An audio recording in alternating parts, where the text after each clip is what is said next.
Hey, Chief, we received a question from Sharon. Um, Understand that police officers have certain rights under the Uniform Police Officers Disciplinary Act. Can you talk about what protections they have in the current FOP contract?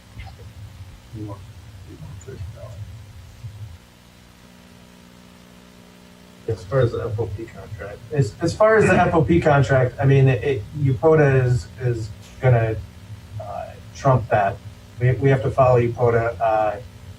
As far as the contract goes, if it's a formal complaint, there's really nothing in the contract that is going to allow an officer to kind of sidestep UPOTA. So the contract, I mean, we do have to follow it, but a lot of that too is with grievances. That stuff's spelled out in the contract. But as far as like rights, the FOP contract is not giving the officer special rights or protections as far as defending themselves on a complaint. And Does the FOP contract provide guidelines that need to be followed in terms of if an officer breaks this protocol or that protocol or that protocol, this is what the penalty would be or anything like that? That's all through our policies and procedures here at the police department.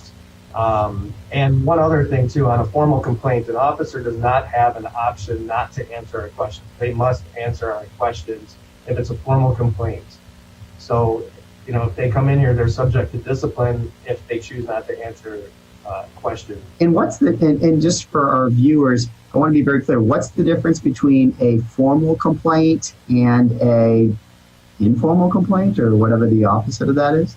Sure. Typically, it's the amount of discipline. So anything over 3 days is going to be a formal complaint. And with that comes certain rights that the officer is afforded. So which is the UPOTA. And with the informal complaint, up to 3 days, we're not giving them